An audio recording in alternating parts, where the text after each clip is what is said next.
Columbia Broadcasting System and its affiliated stations present Orson Welles and the Mercury Theater on the air in The War of the Worlds by H.G. Wells.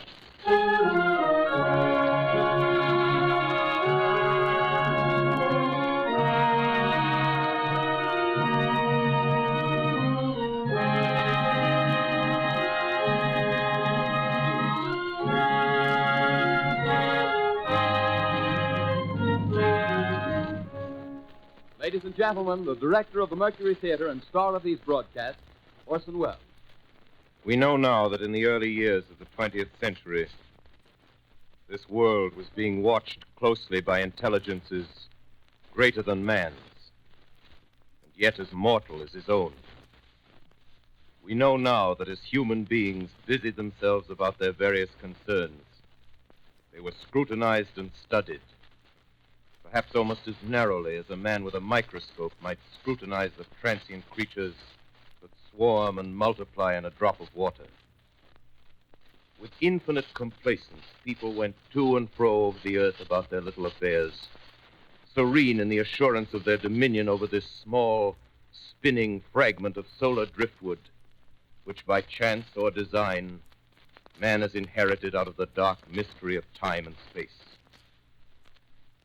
Yet across an immense ethereal gulf, minds that are to our minds as ours are to the beasts in the jungle, intellects vast, cool, and unsympathetic, regarded this earth with envious eyes and slowly and surely drew their plans against us. In the 39th year of the 20th century came the Great Disillusionment. Near the end of October, business was better. The war scare was over. More men were back at work. Sales were picking up. On this particular evening, October 30th, the Crosley service estimated that 32 million people were listening in on radios. For the next 24 hours, not much change in temperature. A slight atmospheric disturbance of undetermined origin is reported over Nova Scotia, causing a low-pressure area to move down rather rapidly over the northeastern states, bringing a forecast of rain accompanied by winds of light gale force. Maximum temperature 66, minimum 48. This weather report comes to you from the Government Weather Bureau.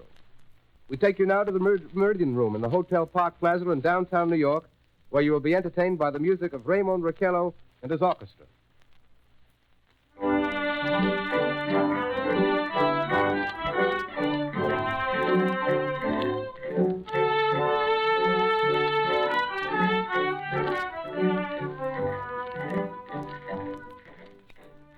Good evening, ladies and gentlemen. From the Meridian Room in the Park Plaza Hotel in New York City, we bring you the music of Raymond Raquello and his orchestra. With a touch of the Spanish, Raymond Raquello leads off with La Comparsita.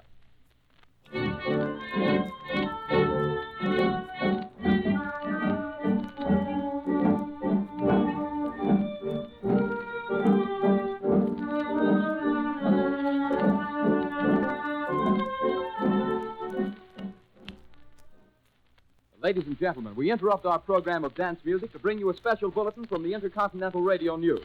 At 20 minutes before 8 Central Time, Professor Farrell of the Mount Jennings Observatory, Chicago, Illinois, reports observing several explosions of incandescent gas occurring at regular intervals on the planet Mars.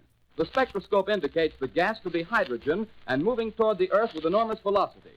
Professor Pearson of the observatory at Princeton confirms Farrell's observation and describes the phenomenon as, quote, like a jet of blue flame shot from a gun, unquote. We now return you to the music of Raymond Raquello, playing for you in the Meridian Room of the Park Plaza Hotel, situated in downtown New York.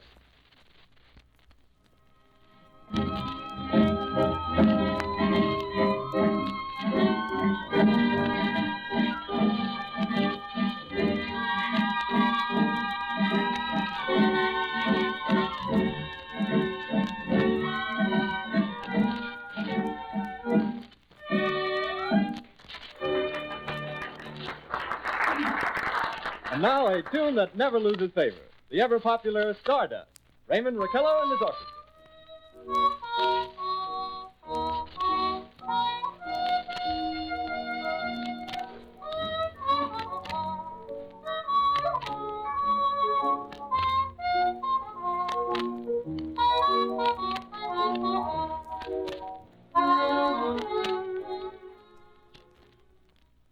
Ladies and gentlemen, following on the news given in our bulletin a moment ago, the Government Meteorological Bureau has requested the large observatories of the country to keep an astronomical watch on any further disturbances occurring on the planet Mars. Due to the unusual nature of this occurrence, we have arranged an interview with the noted astronomer, Professor Pearson, who will give us his views on this event. In a few moments, we will take you to the Princeton Observatory at Princeton, New Jersey. We return you until then to the music of Ramon Raquello and his orchestra.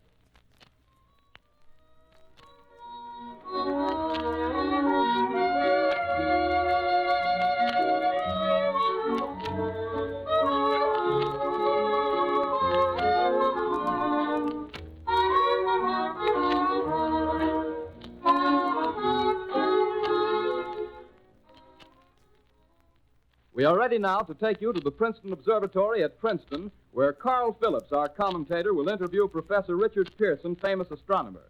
We take you now to Princeton, New Jersey. Good evening, ladies and gentlemen. This is Carl Phillips speaking to you from the observatory at Princeton. I'm standing in a large semicircular room, pitch black except for an oblong split in the ceiling.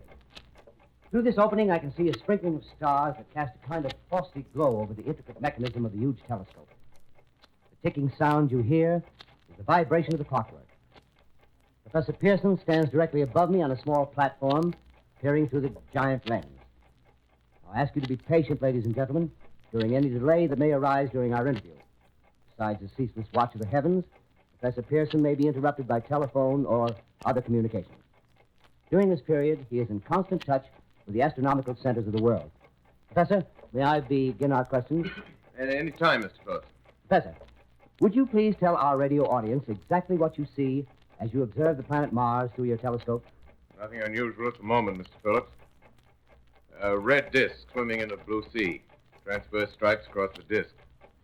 Quite distinct now because Mars happens to be at the point nearest the Earth, in opposition, as we call it. In your opinion, what do these transverse stripes signify, Professor Pearson? Not canals, I can assure you, Mr. Phillips. They- Although that's the popular conjecture of those who imagine Mars to be inhabited. From a scientific viewpoint, the stripes are merely the result of atmospheric conditions peculiar to the planet. Then you're quite convinced, as a scientist, that living intelligence as we know it does not exist on Mars? I should say the chances against it are 1,000 to 1. And yet, how do you account for these gas eruptions occurring on the surface of the planet at regular intervals? Phillips, I cannot account for it. By the way, Professor, for the benefit of our listeners, how far is Mars from the Earth? Approximately 40 million miles. Well, that seems a safe enough distance. Just a moment, ladies and gentlemen. Someone has just handed Professor Pearson a message. While he reads it, let me remind you that we are speaking to you from the observatory in Princeton, New Jersey, where we are interviewing the world-famous astronomer, Professor Pearson. One moment, please. Professor Pearson has passed me a message which he has just received. Professor, may I read the message to the listening audience? Certainly, Mr. Phillips. Ladies and gentlemen, I shall read you a wire addressed to Professor Pearson from Dr. Gray of the Natural History Museum, New York. Quote, 9:15 p.m. Eastern Standard Time. Seismograph registered shock of almost earthquake intensity occurring within a radius of 20 miles of Princeton. Please investigate. Signed, Lloyd Gray, Chief of Astronomical Division. Unquote. Professor Pearson, could this occurrence possibly have something to do with the disturbances observed on the planet Mars? Hardly, Mr. Phillips. This is probably a meteorite of unusual size, and its arrival at this particular time is merely a coincidence. However, we shall conduct a search as soon as daylight permits. Thank you, Professor. Ladies and gentlemen, for the past 10 minutes, we've been speaking to you from the observatory at Princeton, bringing you a special interview with Professor Pearson, noted astronomer. This is Carl Phillips speaking.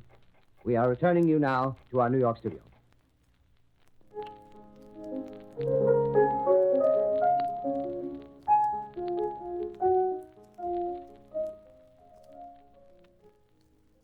Ladies and gentlemen, here is the latest bulletin from the Intercontinental Radio News. Toronto, Canada. Professor Morse of Macmillan University reports observing a total of 3 explosions on the planet Mars between the hours of 7:45 p.m. and 9:20 p.m. Eastern Standard Time. This confirms earlier reports received from American observatories. Now, nearer home, comes a special bulletin from Trenton, New Jersey. It is reported that at 8:50 p.m., a huge flaming object, believed to be a meteorite, fell on a farm in the neighborhood of Grover's Mill, New Jersey, 22 miles from Trenton. The flash in the sky was visible within a radius of several hundred miles, and the noise of the impact was heard as far north as Elizabeth. we have dispatched a special mobile unit to the scene, and we'll have our commentator, Carl Phillips, give you a word picture of the scene as soon as he can reach there from Princeton. In the meantime, we take you to the Hotel Martinet in Brooklyn, where Bobby Millette and his orchestra are offering a program of dance music.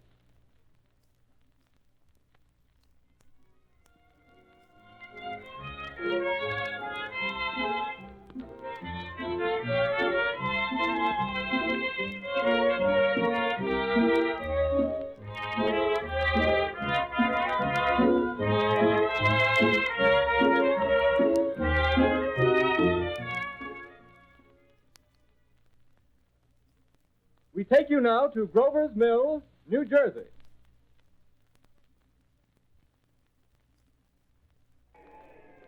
Ladies and gentlemen, this is Carl Phillips again, out at the Wilmot Farm, Grover's Mill, New Jersey. Professor Pearson and myself made the 11 miles from Princeton in 10 minutes. Well, I hardly know where to begin. To paint for you a word picture of the strange scene before my eyes, like something out of a modern Arabian Nights. Well, I just got here. I haven't had a chance to look around yet. I guess that's it. Yes, I guess that's the thing directly in front of me, half buried in a vast pit. Must have struck with terrific force. The ground is covered with splinters of a tree. It must have struck on its way down. But I can see the object itself doesn't look very much like a meteor. At least not the meteors I've seen. It looks more like a huge cylinder. Has a diameter of, what would you say, Professor Pearson? What's that?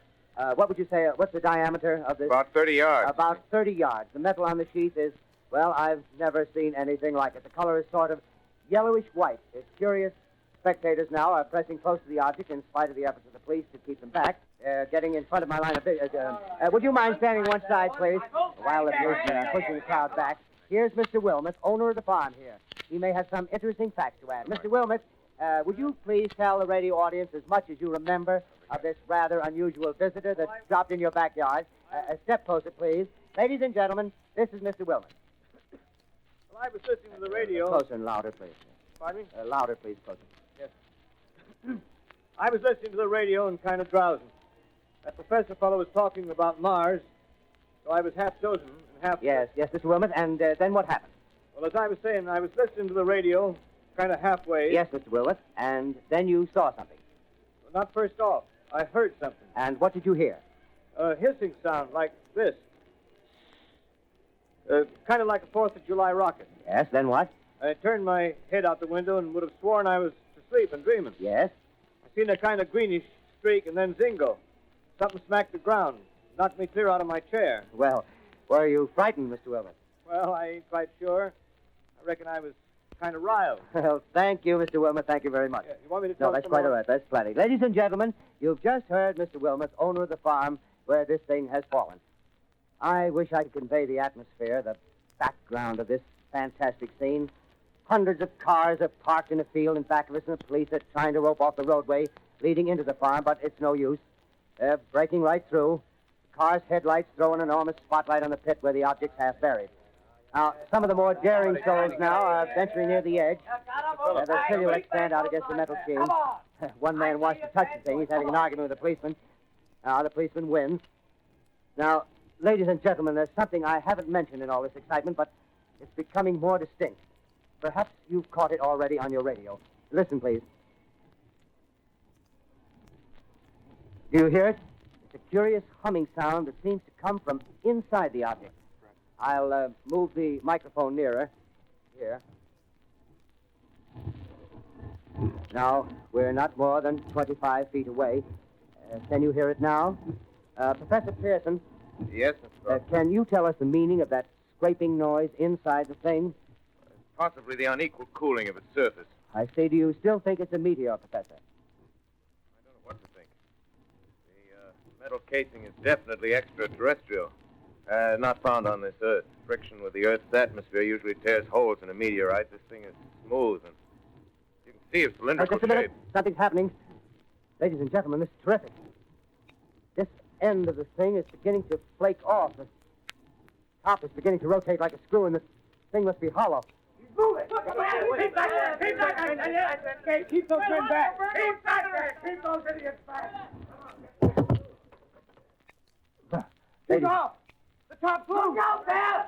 Stand back! Ladies and gentlemen, this is the most terrifying thing I've ever witnessed. Wait a minute. Someone's crawling out or something. I can see peering out of that black hole two luminous discs. The eyes, it might be a face, might be almost... Good heavens, something wriggling out of the shadow like a gray snake. Now it's another one, and another one, and another one. They look like tentacles to me. Oh, yeah, I can see the thing's body. Now it's large as a bear. It glistens like wet leather, but that face, ladies and gentlemen, it's indescribable. I can hardly force myself to keep looking at it. It's so awful. The eyes are black, and they gleam like a serpent. The mouth is a kind of V-shape with saliva dripping from its rimless lips. It seems to quiver and pulsate, and the monster, or whatever it is, can hardly move. It seems weighed down by possibly gravity or something. The thing's rising up now, and the crowd falls back. They've seen plenty. The most extraordinary experience, ladies and gentlemen. I can't find words.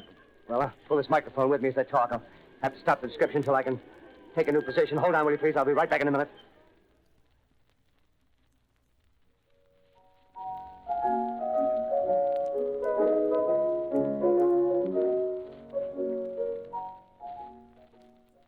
We are bringing you an eyewitness account of what's happening on the Wilmuth Farm, Grover's Mill, New Jersey.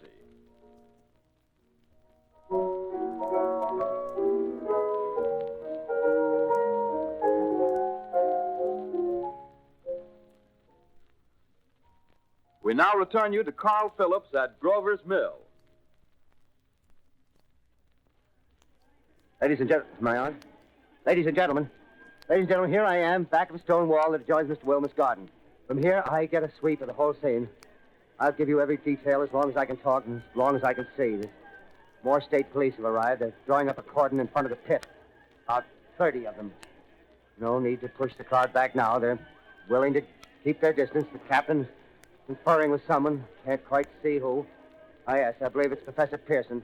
Yes, it is. Now they've parted, and the professor moves around one side, studying the object while the captain and two policemen advance with something in their hands.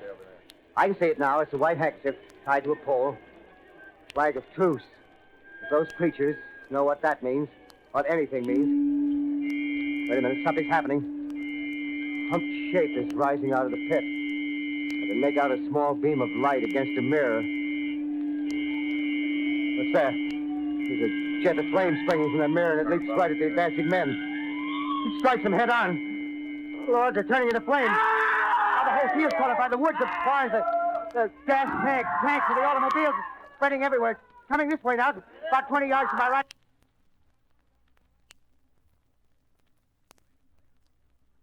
Ladies and gentlemen, due to circumstances beyond our control, we are unable to continue the broadcast from Grover's Mill. Evidently, there's some difficulty with our field transmission. However, we will return to that point at the earliest opportunity. San Diego, California. Professor Indelkoffer, speaking at a dinner of the California Astronomical Society, expressed the opinion that the explosions on Mars are undoubtedly nothing more than severe volcanic disturbances on the surface of the planet. No interlude.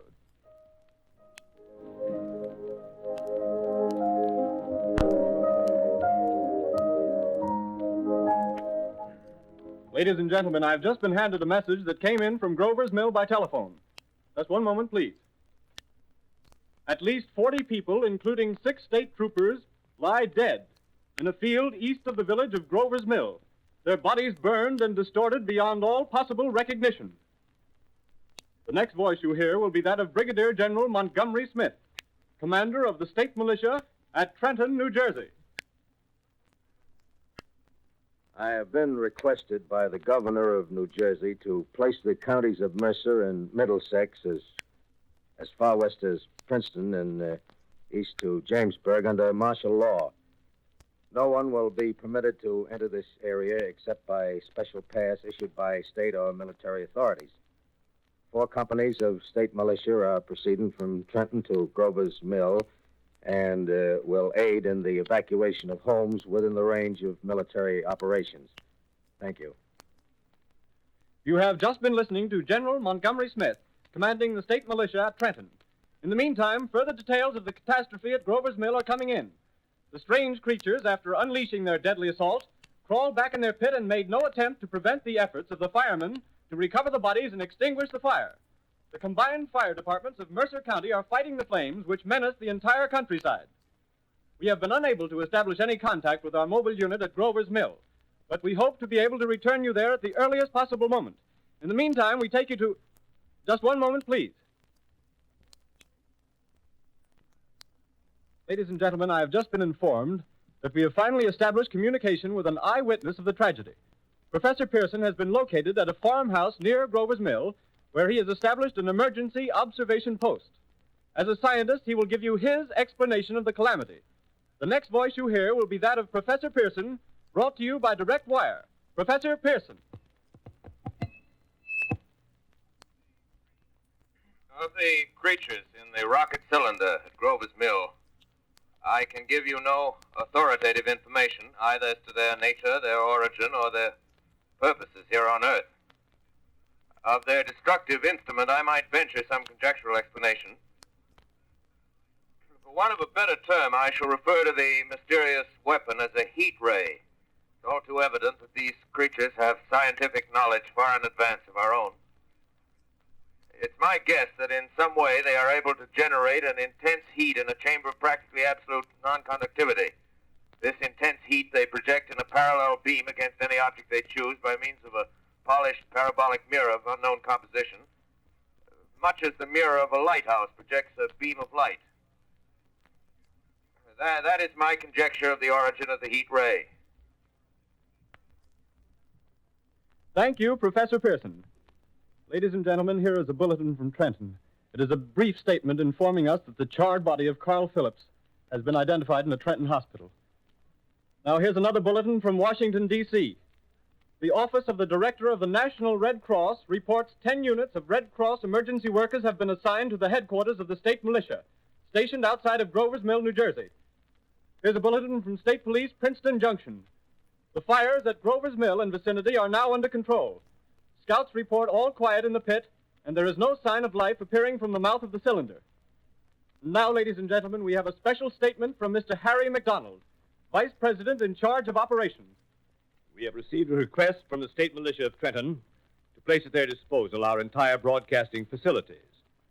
In view of the gravity of the situation, and believing that radio has a responsibility to serve in the public interest at all times, we are turning over our facilities to the state militia at Trenton. We take you now to the field headquarters of the state militia near Grover's Mill, New Jersey. This is Captain Lansing of the Signal Corps, attached to the state militia, now engaged in military operations in the vicinity of Grover's Mill. Situation arising from the reported presence of certain individuals of unidentified nature is now under complete control. The cylindrical object, which lies in a pit directly below our position, surrounded on all sides by 8 battalions of infantry, without heavy field pieces, but adequately armed with rifles and machine guns. All cause for alarm, if such cause ever existed, is now entirely unjustified. Things, whatever they are, do not even venture to poke their heads above the pit. I can see their hiding place plainly in the glare of the searchlights here. With all their reported resources, these creatures can scarcely stand up against heavy machine gun fire. Anyway, it's an interesting outing for the troops. I can make out their khaki uniforms crossing back and forth in front of the lights. Looks almost like a real war. There appears to be some slight smoke in the woods bordering the Millstone River, probably fire started by campers. Well, we ought to see some action soon. One of the companies is deploying on the left flank. A quick thrust and it'll all be over. Now, wait a minute. I see something on top of the cylinder. No, it's nothing but a shadow. Now the troops are on the edge of the Wilmot Farm. 7,000 armed men closing in on an old metal tube. A tub, rather. Well, wait, that wasn't a shadow. It's something moving. Solid metal, kind of a shield-like affair rising up out of the cylinder. It's going higher and higher. What? It's standing on legs, actually rearing up on a sort of metal framework. Now it's reaching above the trees and the searchlights are on it. Hold on.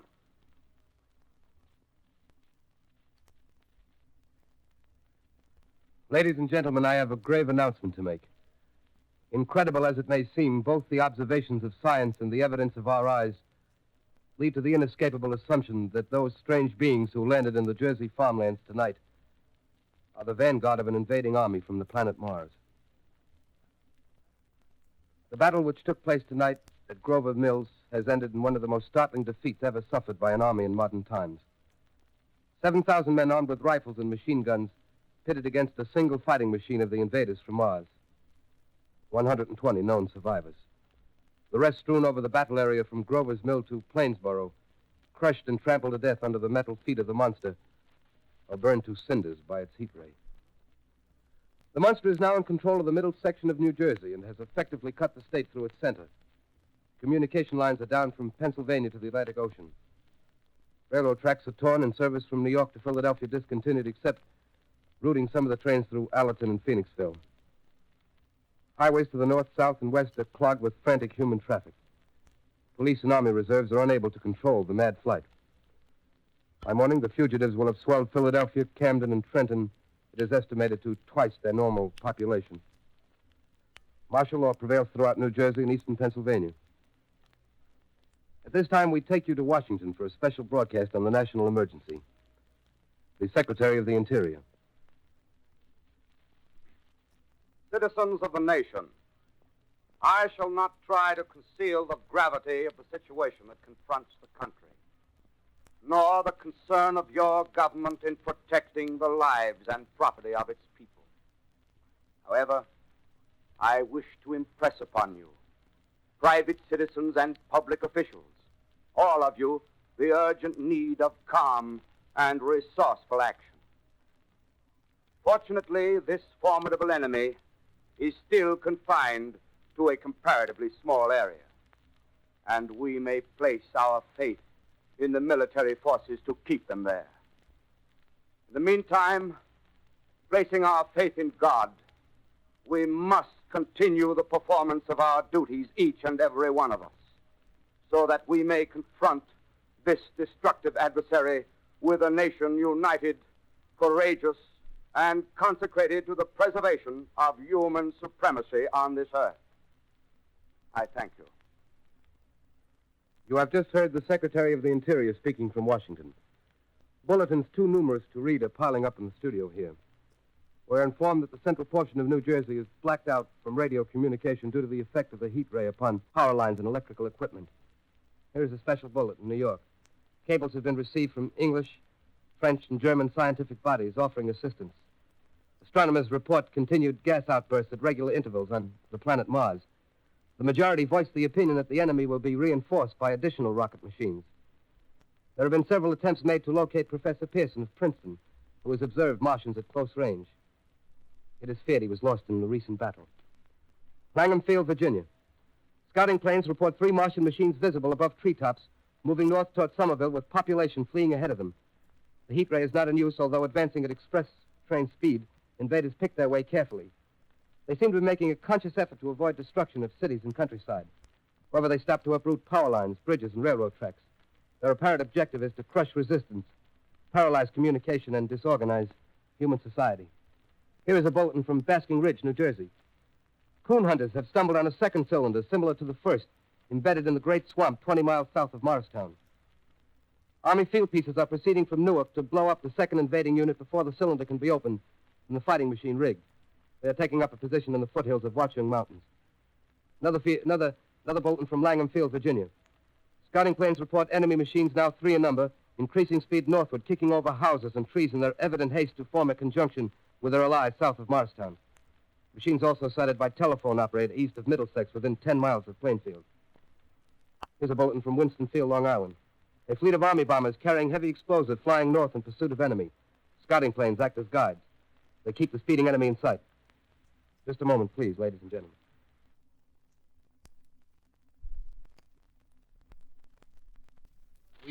We've run special wires to the artillery line in adjacent villages to give you direct reports in the zone of the advancing enemy.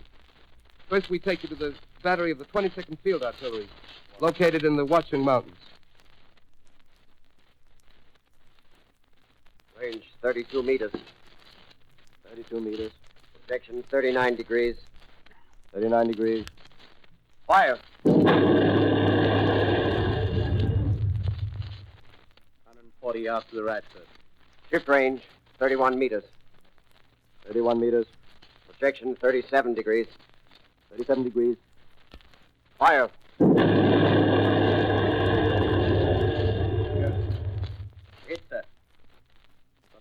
Not one of them. They've stopped. The others are trying to repair it. Quick, get the range. Shift 30 meters. 30 meters. Projection 27 degrees. 27 degrees. Fire. Can't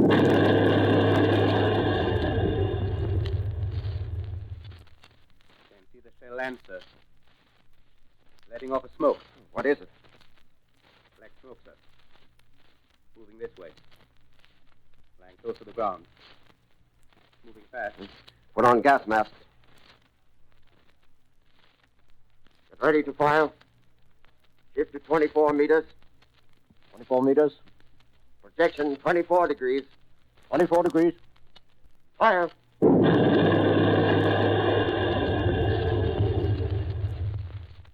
Still can't see, sir. Smoke's coming nearer. Get the range. 23 meters. 23 meters. 23 meters. 22 degrees. 22 degrees.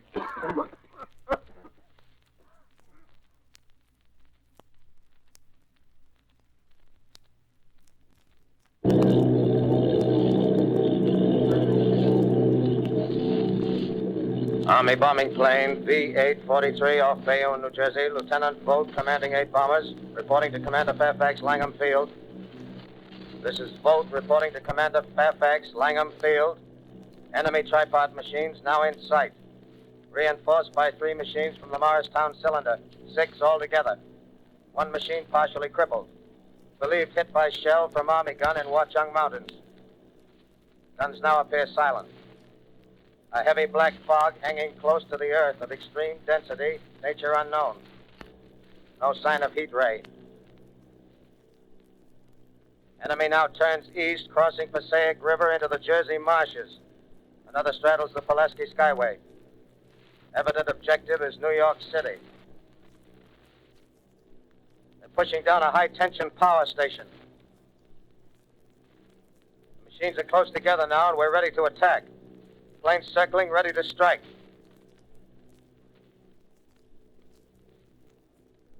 1,000 yards, and we'll be over the first.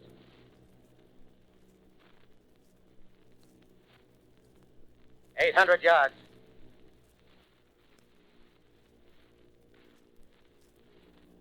600.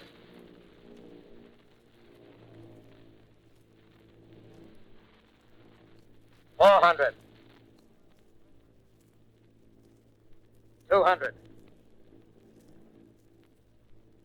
There they go. The giant arm raised. Green flash. They're spraying us with flame. 2,000 feet. Engines are giving out. No chance to release bombs. Only one thing left. Drop on them, plane and all.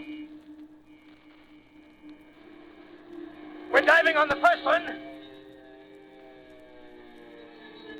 Now the engine's gone. 8.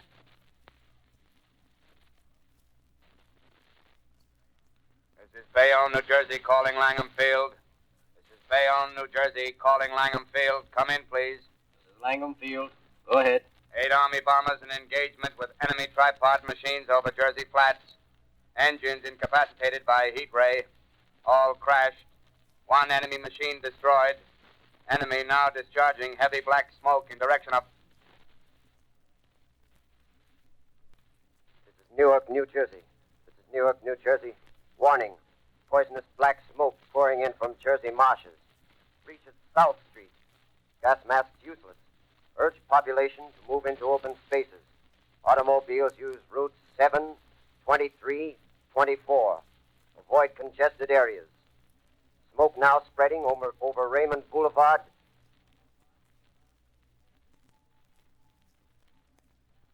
X2L calling CQ, 2X2L calling CQ, 2X2L calling 8X3R. Come in, please. This is 8X3R coming back at 2X2L. How's reception? How's reception? K, please. Where are you, 8X3R?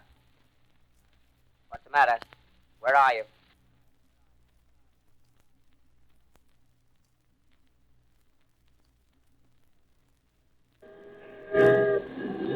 I'm speaking from the roof of Broadcasting Building. I'm speaking from the roof of Broadcasting Building, New York City. The bells you hear are ringing to warn the people to evacuate the city as the Martians approach. Estimated in the last 2 hours, 3 million people have moved out along the roads to the north. Hutchison River Parkway is still kept open for motor traffic. The void bridges to Long Island hopelessly jammed. All communication with Jersey Shore closed 10 minutes ago. No more defenses. Our army is wiped out. Artillery, Air Force, everything wiped out. This may be the last broadcast. We'll stay here to the end. People are holding service here below us in the cathedral. Now I look down the harbor, all manner of boats, overloaded with fleeing population, pulling out from docks. Streets are all jammed. Noise and crowds like New Year's Eve in city. Wait a minute. The enemy's now in sight above the Palisades. Five great machines. First one is crossing the river. I can see it from here, wading the Hudson like a man wading through a brook. A bulletin is handed me. Martian cylinders are falling all over the country. One outside of Buffalo, one in Chicago, St. Louis. Seem to be timed and spaced. Now the first machine reaches the shore. He stands watching, looking over the city. The steel cowlish head is even with the skyscrapers. He waits for the others. They rise like a line of new towers on the city's west side. Now they're lifting their metal hands. This is the end now. Smoke comes out, black smoke drifting over the city. People in the streets see it now. They're running toward the East River, thousands of them, dropping in like rats. Now the smoke's spreading faster. It's reached Times Square. People are trying to run away from it, but it's no use. They're falling like flies. Now the smoke's crossing 6th Avenue, 5th Avenue, 100 yards away. It's 50 feet.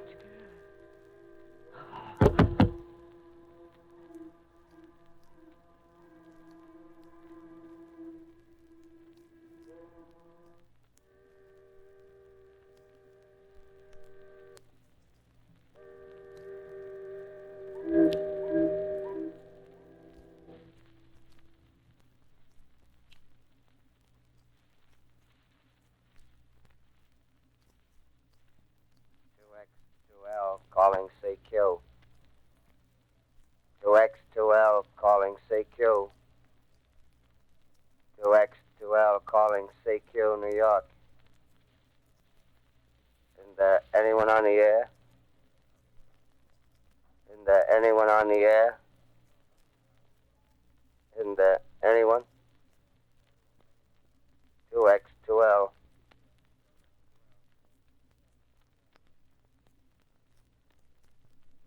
You are listening to a CBS presentation of Orson Welles and the Mercury Theater on the Air in an original dramatization of The War of the Worlds by H.G. Wells.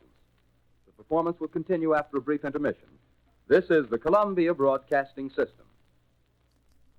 The War of the Worlds by H.G. Wells, starring Orson Welles and the Mercury Theater on the Air.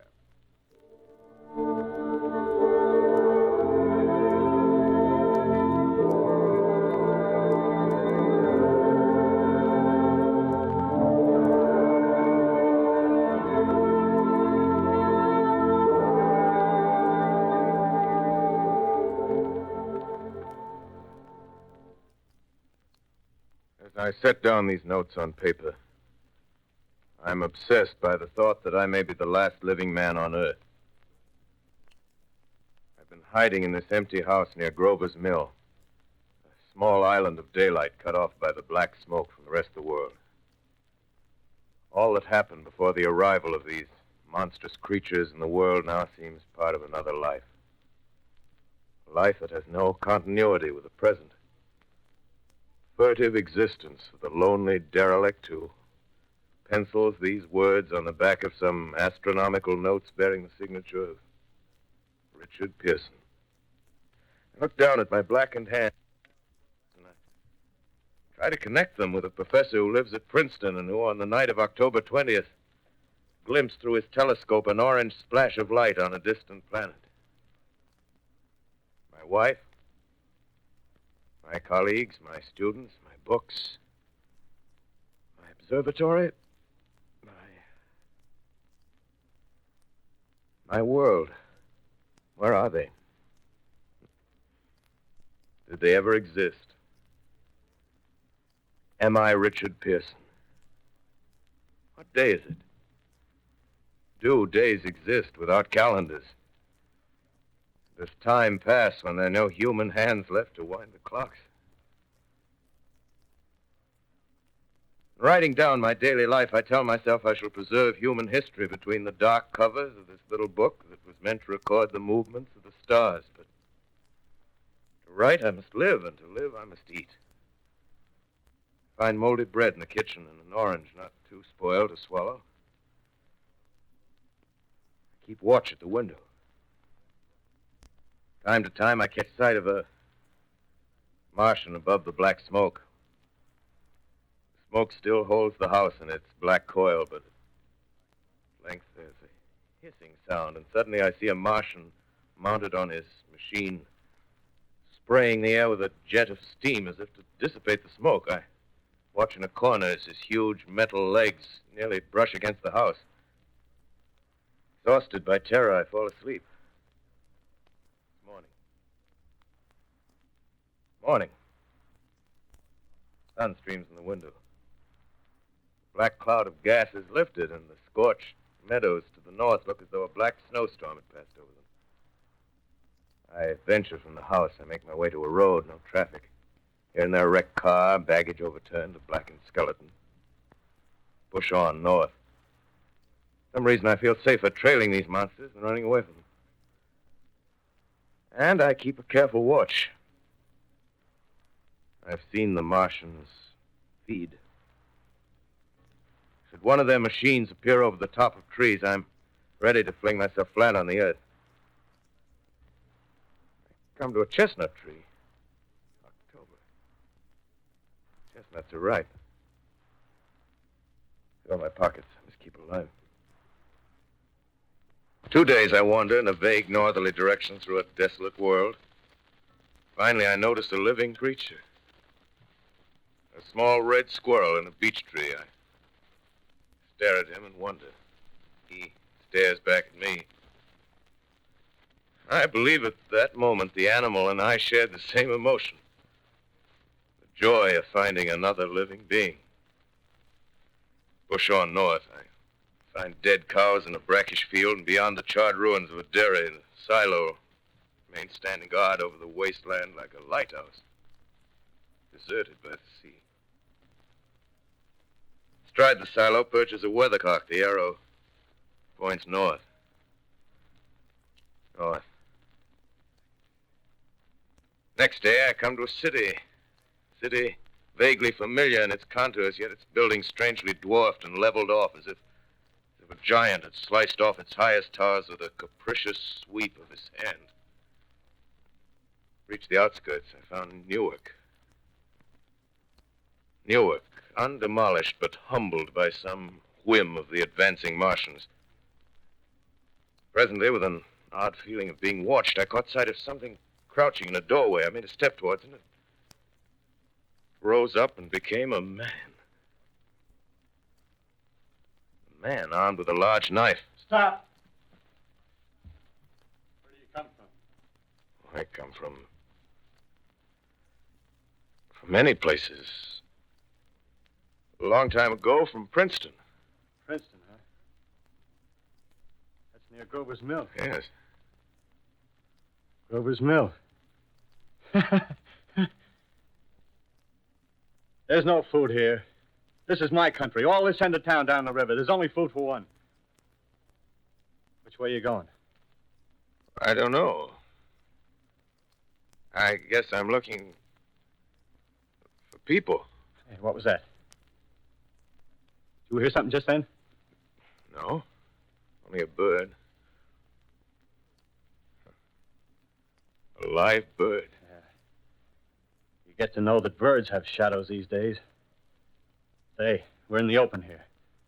Let's crawl in this doorway here and talk. Have you seen any Martians? No. They're going over to New York.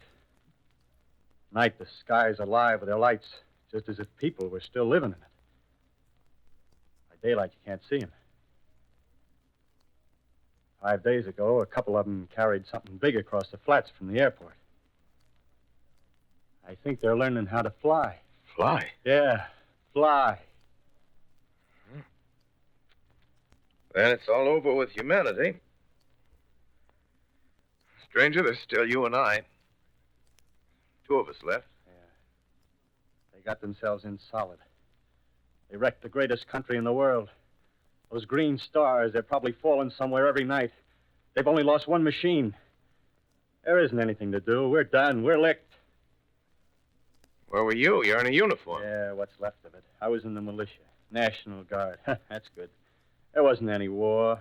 Any more than there's war between men and ants. Yes, but we're eatable ants. I found that out. What'll they do to us? I thought it all out. Right now, we're caught as we're wanted. The Martian only has to go a few miles to get a crowd on the run. But they won't keep on doing that. They'll begin catching us systematic, like keeping the best and storing us in cages and things. They haven't begun on us yet. Not begun? Not begun. All that's happened so far is because we don't have sense enough to keep quiet. Bothering them with guns and such stuff and losing our heads and rushing off in crowds. No, instead of our rushing around blind, we got to fix ourselves up according to the way things are now. Cities, nations, civilization, progress. Yes, but if that's so, what is there to live for? Well, there won't be any more concerts for 1,000,000 years or so, and no nice little dinners at restaurants. If it's amusement you're after, I guess the game's up. What is there left? Life, that's what. I want to live. Yeah, and so do you. We're not going to be exterminated. And I don't mean to be caught either. Tamed and fattened and bred like an ox. What are you going to do? I'm going on. Right under their feet. I got a plan. We men as men, we're finished. We don't know enough. We got to learn plenty before we got a chance. We've got to live and keep free while we learn, see? I've thought it all out, see? Well, tell me the rest. Well, it isn't all of us that are made for wild beasts. That's what it got to. That's what it got to be. That's why I watched you. Watched you. All those little office workers that used to live in these houses. They be no good. They haven't any stuff in them. They used to run off to work. I've seen hundreds of them running to catch their commuter's train in the morning, afraid that you can if they didn't. Running back at night, afraid they wouldn't be in time for dinner. Lives insured and a little invested in case of accidents. Yeah, and on Sundays, worried about the hereafter. Well, the Martians, they'll be a godsend for those guys. Nice, roomy cages, good food, careful breeding, no worries. Yeah, after a week or so of chasing around the fields on empty stomachs, they'll come and be glad to be caught. You've thought it all out, haven't you? Sure, you bet I have. That isn't all. These Martians are going to make pets of some of them. Train them to do tricks. Who knows, get sentimental over the pet boy who grew up and had to be killed. Yeah, and some maybe, they'll train to hunt us. Oh, no, it's impossible. Human Yes, beings. they will. There's men who do it gladly. If one of them ever comes after me, by... In the meantime, you and I and others like us, where are we to live when the Martians own the Earth? I got it all figured out. We'll live underground. I've been thinking about the sewers. Under New York, there are miles and miles of them. The main ones, they're big enough for anybody. Then there's cellars, vaults, underground storerooms, railway tunnels, subways. beginning to see, huh? We'll get a bunch of strong men together. No weaklings. That rubbish, out. As you meant me to go. All right. Give you a chance, didn't I? Won't quarrel about that. Go on. Well, we got to make safe places for us to stay in, see? Get all the books we can. Science books. That's where men like you come in, see? We raid the museums. We'll even spy on the Martians. May not be so much we have to learn before... Listen. Just imagine this. 4 or 5 of their own fighting machines suddenly start off. Heat rays right and left. Not a Martian in them. Not a Martian in them, see? But men. Men who've learned the way how. May even be in our time. Gee. Imagine having one of them lovely things with its heat ray wide and free. We'd turn it on Martians. We'd turn it on men. We'd bring everybody down on their knees. That's your plan. You, me, a few more of us. We'd own the world. I see. Hey, what's the matter? Where are you going? Not to your world. Bye, stranger. Well, after parting with the artilleryman, I came at last to the Holland Tunnel, entered that silent tube, anxious to know the fate of the great city on the other side of the Hudson. Cautiously, I came out of the tunnel and made my way up Canal Street. Reached 14th Street, and there again were black powder and several bodies and an evil, ominous smell from the gratings of the cellars of some of the houses. I wandered up through the 30s and 40s, stood alone on Times Square, caught sight of a lean dog running down 7th Avenue with a piece of dark brown meat in his jaws and a pack of starving mongrels at his heels. Made a wide circle around me as though he feared I might prove a fresh competitor. Walked up Broadway in the direction of that strange powder, past silent shop windows, displaying their mute wares to empty sidewalks. Past the Capitol Theater, silent, dark. Past a shooting gallery where a row of empty guns faced an arrested line of wooden ducks. Near Columbus Circle, I noticed models of 1939 motor cars in the showrooms facing empty streets. Over the top of the General Motors building, I watched a flock of black birds circling in the sky. Hurried on. Suddenly, I caught sight of the hood of a Martian machine, standing somewhere in Central Park, gleaming in the late afternoon sun. An insane idea. I rushed recklessly across Columbus Circle and into the park. I climbed a small hill above the pond at 60th Street, and from there I could see, standing in a silent row along the mall, 19 of those great metal titans, their cowls empty, their steel arms hanging listlessly by their sides. I looked in vain for the monsters that inhabit those machines. Suddenly, my eyes were attracted to the immense flock of black birds that hovered directly below me. They circled to the ground. And there before my eyes, stark and silent, lay the Martians with the hungry birds pecking and tearing brown shreds of flesh from their dead bodies. Later, when their bodies were examined in laboratories, it was found that they were killed by the putrefactive and disease bacteria against which their systems were unprepared. Slain, after all, man's defenses had failed by the humblest thing that God, His wisdom, has put upon this earth. Before the cylinder fell, there was a general persuasion that through all the deep of space, no life existed beyond the petty surface of our minute sphere. Now we see further. Dim and wonderful is the vision I've conjured up in my mind of life spreading slowly from this little seedbed of the solar system throughout the inanimate vastnesses of sidereal space. But a remote dream, maybe. Maybe that the destruction of the Martians is only a reprieve to them and not to us. Is the future ordained, perhaps? Strange it now seems to sit in my peaceful study at Princeton, writing down this last chapter of the record, begun at a deserted farm in Grover's Mill. Strange to watch children playing in the streets. Strange to see young people strolling on the green where the new spring grass heals the last black scars of a bruised earth. Strange to watch the sightseers enter the museum where the disassembled parts of a Martian machine are kept on public view. Strange when I recall the time when I first saw it.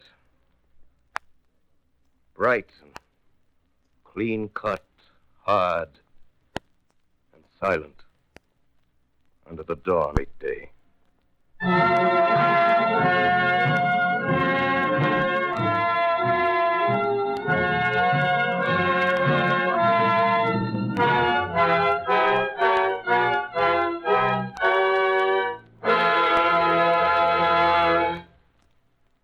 This is Orson Welles, ladies and gentlemen. Out of character, to assure you that the War of the Worlds has no further significance than as the holiday offering it was intended to be. The Mercury Theater's own radio version of dressing up in a sheet and jumping out of a bush and saying boo. Starting now, we couldn't soap all your windows and steal all your garden gates. By tomorrow night, so we did the best next thing. We annihilated the world before your very ears and utterly destroyed the CBS. You will be relieved, I hope, to learn that we didn't mean it, and that both institutions are still open for business. So goodbye, everybody, and remember, please, for the next day or so, the terrible lesson you learned tonight. That grinning, glowing, globular invader of your living room is an inhabitant of the pumpkin patch, and if your doorbell rings and nobody's there, that was no Martian, it's Halloween.